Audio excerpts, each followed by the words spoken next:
Hello everyone, आंकवन ज्ञान में आपका स्वागत है। मैं हूं भावना और मैं लेकर आई हूं कला के क्वेश्चंस। पहला क्वेश्चन है, रिपोजे किसके निर्माण की प्रक्रिया है? उभारदार मूर्ति, स्वतंत्र खड़ी हुई मूर्ति, बैठी हुई मूर्ति, दैवीय मूर्ति। रिपोजे की बात करें तो यह एक मूर्ति निर्माण प्रक्रिया है। इस प्रक्रिया में धातु की शीट को अंदर से पीटकर उभारदार डिजाइन बनाया जाता है और इसी प्रक्रिया को रिपोजे कहा जाता है। ठीक है। उदाहरण के लिए पीबी जानकीराम ने एक महत्वपूर्ण मूर्ति बनाई थी, गणेश, जो रिफ्यूजी माध्यम से बनी है। तो इसका राइट आंसर हो जाएगा फर्स्ट, उभारदार मूर्ति। ठीक है। अगले क्वेश्चन पे चलते हैं। हनीबा टेराकोटा किस देश की कला है? चीन, जापान, कोरिया, थाईलैंड। हनीबा जो है जापान की एक मिट्टी टेराकोटा की मूर्तिकला शैली है। ये मूर्तियां जापान में प्राचीन काल कोकिन काल की 3री सदी से 6ठी सदी ईस्वी के मध्य बनाई जाती थी। इसका प्रयोग मृतक संस्कारों के साथ किया जाता था। Right answer is Japan. ठीक है। अगले क्वेश्चन पे चलते हैं। लेजर प्रिंटिंग में रिजोल्यूशन की इकाई को कहते हैं? IPT, DPI, TPI, LPI. DPI right answer is हो जाएगा इसका डीपीआई। सेकंड वाला इसका आंसर सही है। इसका मीनिंग होता है डॉट्स प्रति इंच। यह एक माप है जो प्रति इंच मुद्रित होने वाली डॉट्स को संख्या को दर्शाता है। अगला क्वेश्चन पे चलते हैं।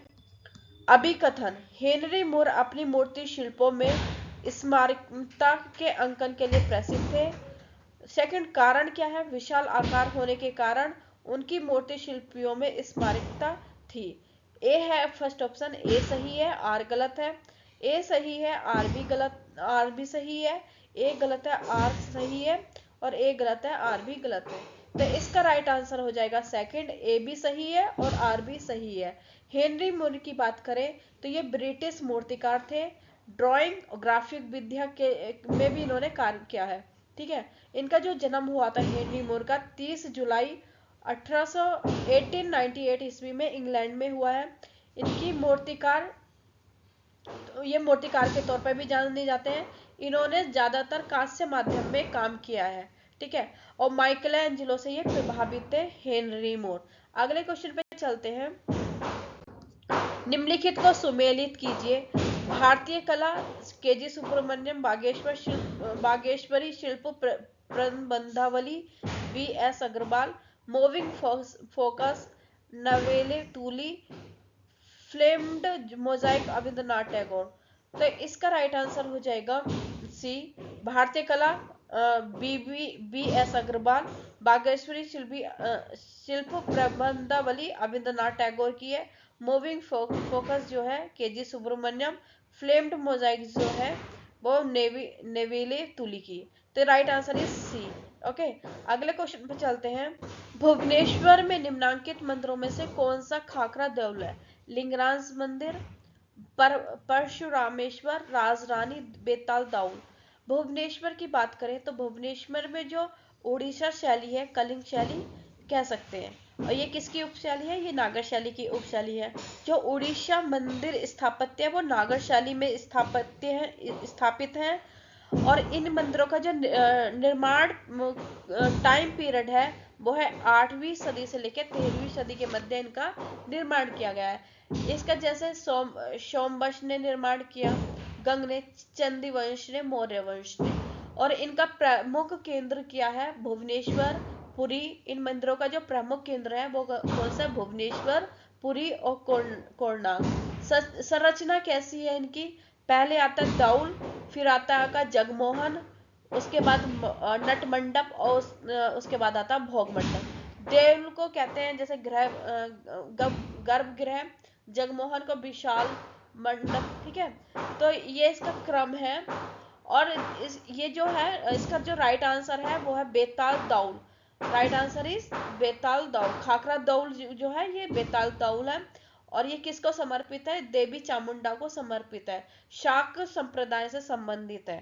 ठीक है। अगले क्वेश्चन पे चलते हैं। निम्नांकित में से किस इंडो इस्लामिक को दो गुम्बद है? गियासुद्दीन तुगलक का स्मारक, अलाई दरवाजा, हुमायूं का मकबरा, सिकंदरा का। राइट आंसर हो जाएगा इसका हुमायूं का मकबरा। हुमायूं के मकबरे की बात करें तो ये कहाँ पे है, ये दिल्ली में है, और इसका जो निर्माण हुआ था वो 1570 ईस्वी में इसका निर्माण किया गया। हुमायूं का मकबरे को किसने करवाया, हुमायूं की बेगम ने करवाया, हाजी बेगम ने के द्वारा इसका निर्माण कराया गया। इसका वास्तुकार कौन था, मिर्जा गियास बेग इसका वास्तुकार था। लाल बलुआ पत्थर से इसको निर्मित किया गया है। 4 बेग शैली में निर्मित है। इसमें 2 गुंबद का प्रयोग किया गया है हुमायूं के मकबरे में, जिनमें संगमरमर का प्रयोग हुआ है। ताजमहल का पूर्ववर्ती है ये, ताजमहल का पूर्ववर्ती इसलिए कहते हैं क्योंकि जो इसके जो डिजाइन्स हैं, जो इसमें संगमर है, वो ताजमहल में भी यूज हुआ है, इसलिए इसको ताजमहल का पूर्ववर्ती भी कहा जाता है। इस मकबरे के बगल में मुगल शासक और तथा उनके पुत्रों राजकुमारों को दफनाया गया है। ठीक है, तो राइट आंसर हो जाएगा इसका थर्ड, हुमायूं का मकबरा। अगला क्वेश्चन है, सुल्तानगंज में पाई गई गुप्त काल की तांबे की बुद्ध प्रतिमा निम्नांकित में से किस मुद्रा को प्रदर्शित करती है? ध्यान मुद्रा, वितर्क मुद्रा, अभय मुद्रा, धर्म चक्र प्रवर्तन मुद्रा। राइट आंसर हो जाएगा इसका थर्ड, अभय मुद्रा। गुप्त काल की बात करें तो गुप्त काल में हिंदू धर्म, बौद्ध धर्म, जैन धर्म, तीनों धर्मों का विकास हुआ है। गुप्त काल में मूर्ति के प्रमुख केंद्र कौन कौन से थे? सारनाथ, मथुरा, पाटलिपुत्र। एक सुल्तानगंज की बात की गई है यहाँ पे। सुल्तानगंज में भागलपुर में, बिहार में है ये भागलपुर, सुल्तानगंज में स्थित 1861 में रेलवे का निर्माण के लिए खुदाई की जा रही थी। उसी दौरान यहाँ पे मूर्ति प्राप्त होती है बुद्ध जी की।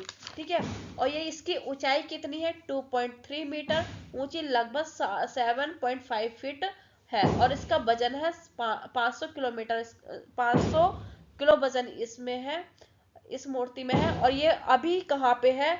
ब्रिटिश संग्रहालय लंदन में सुरक्षित है। तो राइट आंसर इज अभय मुद्रा। नेक्स्ट क्वेश्चन पे चलते हैं। किसने अपनी चित्रकारी को हैंड पेंटेड ड्रीम इमेजेस कहा है? पिकासो, सल्वाडोर डाली, जॉन मीरो, फ्रांज मार्क। तो राइट आंसर इसका हो जाएगा सल्वाडोर डाली। सल्वाडोर डाली की बात करें तो इनका समय रहा है 1904 से लेकर 1989 ईस्वी इनका समय रहा है, माना जाता है। अति यथार्थवादी चित्रकार है ये। ठीक है, इनका जो जन्म है 11 मई 1904 ईस्वी में इनका जन्म हुआ बार्सिलोना में, और बार्सिलोना जगह कहाँ पे है? स्पेन में है। आत्मकथा है इनकी सल्वाडोर डाली की, एक डायरी ऑफ जीनियस। इनके प्रमुख चित्र हैं जलता हुआ जिराफ, पिघलती हुई घड़ियां, गृह युद्ध में पूर्व सूचना, ईशा का क्रूशारोपण। ये इनके प्रमुख चित्र हैं जो एग्जाम्स में ज्यादातर पूछे जाते हैं। तो राइट आंसर हो जाएगा इसका सल्वाडोर डाली। अगले क्वेश्चन पे चलते हैं। अलेक्जेंडर कॉल्डर किस रूप में जाने जाते हैं? मूर्तिकार, चित्रकार, ग्राफिक कलाकार, कला इतिहासकार। कॉल्डर की बात करें तो इनका जो टाइम पीरियड है 1898 से लेके 1976 ईस्वी माना जाता है। ये एक अमेरिकन मूर्तिकार के तौर पे जाने जाते हैं। एक पेंटर के रूप में भी जाने जाते हैं, पेंटिंग्स भी की हैं। लघु चित्र के तौर पर भी जाने जाते हैं, आभूषण डिजाइन के तौर पर भी जाने जाते हैं, एक थिएटर डिजाइन के तौर पर भी जाने जाते हैं। इनके जो दादा और पिता थे दोनों ही मूर्तिकार थे, और जो इनकी माता थी वो चित्रकारी करती थी। इनकी जो प्रारंभिक मूर्तियां रही है, क्ले मूर्ति, हाथी, ईगल, यांत्रिक खिलौना, इन्होंने ने निर्माण किया है। तो राइट आंसर इस हो जाएगा, जो ये अलेक्जेंडर कॉल्डर थे ये कौन थे? एक मूर्तिकार थे। अगला क्वेश्चन है, कलर फील्ड पेंटर कौन है? मार्क रोथको, पॉल क्ली, जैक्सन पोल्की, ब्रिजेट रिले। इसका राइट आंसर हो जाएगा मार्क रोथको। ठीक है, इनकी जो कृतियां हम ब्लैक ऑन ग्रीन नंबर 61 इनकी प्रमुख कृतियां हैं। अगले क्वेश्चन पे चलते हैं।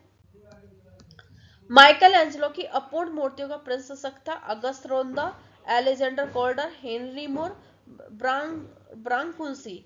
ठीक है, तो जो माइकल एंजेलो की बात करें तो माइकल एंजेलो जो है चरम पुनरुत्थान एक मूर्तिकार है। अपने पूरा जीवन के अंतिम समय तक ये क्रियाशील रहे, काम करते रहे। और जब इनकी डेथ हुई तो कुछ जो कृतियां हैं इनकी, जो इनकी मूर्तियां वे क्या रह गई, अपूर्ण रह गई। और उन्हीं अपूर्ण मूर्तियों की प्रशंसा की है अगस्त रोंदा ने। ठीक है, अगस्त रोंदा ने उनकी अपूर्ण मूर्तियों की प्रशंसा की है। इसका राइट आंसर हो जाएगा फर्स्ट। और रोंदा की बात करें तो रोंदा ने भी अपनी अनेक मूर्तियों को अधूरा छोड़ दिया। ठीक है, अगले क्वेश्चन पे चलते हैं। अगस्त रोंदा की प्रमुख मूर्ति शिल्प नहीं है। गेट्स ऑफ हेल, क्ले मूर्ति हाथी, ओंग्लियो एंड हिज सन, मोनुमेंट दो वॉल्जक। तो राइट आंसर इज क्ले मूर्ति हाथी। आप मुझे कमेंट बॉक्स में बताइए क्ले मूर्ति हाथी ये किसकी कृति है। ठीक है, अगले क्वेश्चन पे चलते हैं।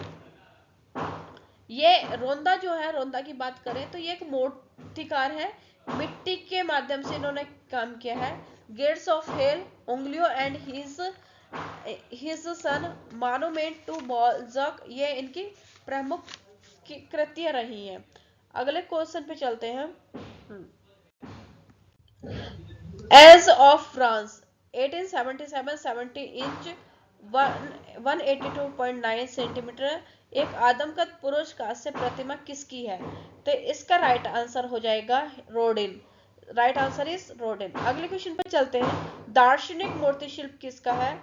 ये है आपका रोडिन का। ये है रोडिन, रोडिन इसका राइट आंसर हो जाएगा। अगले क्वेश्चन पर चलते हैं। कॉर्डर मूर्ति शिल्पों के अलावा किस विधा में पारंगत थे। पेंटिंग, लघुचित्र, थिएटर सेट डिजाइन, आभूषण डिजाइन, राजनीतिक पोस्टर। तो राइट आंसर इज डी सभी में। ठीक है, राइट आंसर इज डी। अगले क्वेश्चन पे चलते हैं। 1931 में कॉल्डर की मोटरों द्वारा संचालित मूर्तियों को मोबाइल नाम किसने दिया था। ये नाम दिया था मार्शल धूसा ने। Right answer is Marcel Duchamp. अगले क्वेश्चन पे चलते हैं। 1971 में कॉल्डर ने ओलंपिक मूर्ति शिल्प कला पार्क वाशिंगटन में अपने किस मूर्ति शिल्प की रचना की। राइट आंसर इज ईगल की।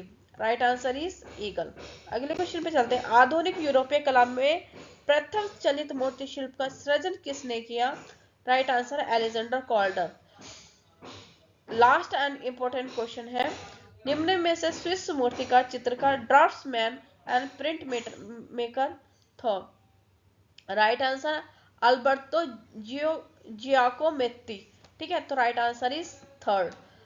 दोस्तों, आपको हमारी वीडियो कैसी लग रही, प्लीज लाइक कमेंट सब्सक्राइब कीजिए। और 20 में से कितने आपके क्वेश्चन सही है आप कमेंट बॉक्स में जरूर बताइएगा। Thank you so much.